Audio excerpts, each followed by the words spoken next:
तो दोस्तों आज मैं हाई स्कूल का चैप्टर पहला पहला अम्ल और क्षार लवण के बारे में बताने जा रहा हूँ। इसमें पहला टॉपिक आता है तुम्हारा वैद्युत अपघट्य तथा वैद्युत अपघटन। तो वैद्युत अपघट्य तथा वैद्युत अपघटन, वैद्युत अपघट्य को इंग्लिश बोलते हैं इलेक्ट्रोलाइट्स तथा वैद्युत अपघटन बोलते हैं इलेक्ट्रोलिसिस।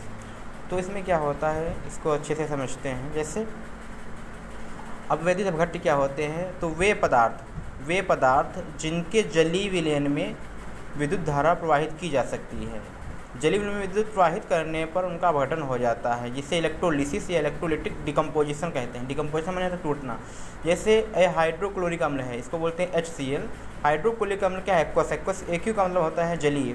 इसको जब विद्युत अपघट्य में डालेंगे तो हाइड्रोजन और क्लोराइड आयन में टूट जाएगा। तो ये वैद्युत अपघट्य क्या होते हैं, जल में घोलने पर वो अपने आयनों में टूट जाते हैं। विद्युत वियोजन का सिद्धांत, थ्योरी ऑफ इलेक्ट्रोलिटिक डिसोसिएशन, इसको दिया था स्वांटे आर हीनियस ने 1887 में। इसमें क्या बताया इन्होंने, जैसे NaCl है, NaCl जो है इसको जब हम जल में डालेंगे या विद्युत अपघट्य में डालेंगे तो सोडियम आयन तथा क्लोरीन आयन में टूट जाएगा।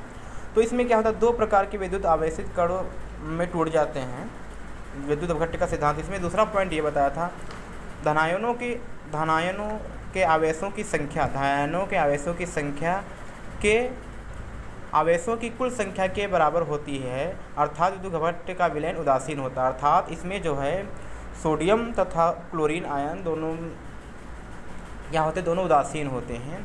किसी विद्युत अपघट्य को जल में घोलने पर उसके सभी अणु आयनित नहीं होते। किसी विद्युत अपघट्य के अणुओं का वह भाग जो आयनों के रूप में वियोजित हो जाता है, आयनों की मात्रा जो आयनों में टूट जाता है, उसे डिग्री ऑफ आयोनाइजेशन या डिग्री ऑफ डिसोसिएशन कहते हैं। फिर है कुछ प्राकृतिक अम्ल तथा सूचक। प्राकृतिक अम्ल का मतलब जो नेचुरल प्राप्त होता है, जैसे हल्दी हो गई, लाल पत्ता गोभी होगा, हाइड्रेज या पेटूनिया। फिर ये सिंथेटिक है जो मानव द्वारा निर्मित होते हैं, जैसे मिथिल ऑरेंज हो गया, फिनाल्फथलीन हो गया। एसिड क्या करते हैं, नीले लिटमस पेपर को लाल में बदलते हैं। लिटमस पेपर एक लाइकेन से प्राप्त होता है, ठीक, लिटमस पेपर लाइकेन से प्राप्त होता है। लाइकेन का नाम होता है रोसेला टिनेक्टोरिया। फिर कुछ समझते हैं प्रबल अम्ल, जैसे HCl तुम्हारा हो गया, H2SO4, HNO3। प्रबल अम्ल ये हैं, ये स्ट्रांग एसिड होते हैं, ये को जल में घोलने पर बहुत जल्दी H+ आयन देते हैं। ये दुर्बल अम्ल है, जैसे CH3COO, इसको सिरका बोलते हैं। कार्बोनिक अम्ल H2CO3, H2S, HCN। फिर दुर्बल क्षार जैसे NH4OH हो गया, MgOH का होल्ट है, जिसको बोलते हैं अमोनियम हाइड्रॉक्साइड, इसको मैग्नीशियम हाइड्रॉक्साइड बोलते हैं। फिर अम्लों के रासायनिक केमिकल प्रॉपर्टीज ऑफ एसिड, धातु से क्रिया करके हाइड्रोजन गैस मुक्त करते हैं। जैसे जडेन क्या है, धातु है, जिंक एक धातु है, ये सल्फ्यूरिक अम्ल से क्रिया करेगा तो हाइड्रोजन गैस क्या होगी, मुक्त होगी और बन जाएगा ZnSO4। जडेन ने इससे भी क्या कर लिया, SO4 से, तो क्या बनेगा ZnSO4, हाइड्रोजन गैस मुक्त हो गई। इसी प्रकार मैग्नीशियम एक धातु है, HNO3 को बोलते हैं नाइट्रिक अम्ल, इसने आगे क्रिया करेगी तो बन जाएगा मैग्नीशियम नाइट्रेट और हाइड्रोजन गैस मुक्त हो जाएगी। जडेन धातु है, अम्ल से किया हाइड्रोजन क्लोराइड नाम है, ZnCl2 बन गया, हाइड्रोजन गैस मुक्त हो गया। फिर धातु कार्बोनेट से भी क्या करते हैं, मेटल कार्बोनेट, धातु कार्बोनेट से किया करेगी तो अम्ल जो किया करेगी तो बनेगा का लवण प्लस जल बनेगा और CO2 गैस मुक्त होगी। जैसे CaCO3 को बोलते हैं कैल्शियम कार्बोनेट, इसलिए अम्ल से किया गया तो लवण बन गया, CaSO4 प्लस जल बन गया, CO2 गैस मुक्त हो गई।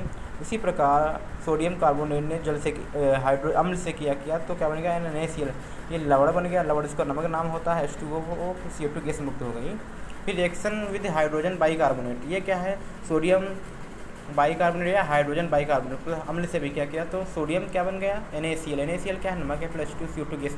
धात्विक ऑक्साइड उसे किया, रिएक्शन विद मेटेलिक ऑक्साइड, धातु ऑक्साइड से किया जब अम्ल करेगा तो लवण बनेगा, जल बनेगा। जैसे CO कॉपर ऑक्साइड, ये क्या है, धात्विक ऑक्साइड है। 2HCl क्या है, दोनों 2HCl ने अभी क्या करा, इससे CuCl2 से बन गया कॉपर क्लोराइड प्लस H2O। फिर इसी प्रकार कैल्शियम ऑक्साइड ने हाइड्रोजन क्लोराइड से भी अम्ल है, ये किया तो कैल्शियम कार्बोनेट बन गया, कैल्शियम क्लोराइड बन गया प्लस H2O। ये इतना था।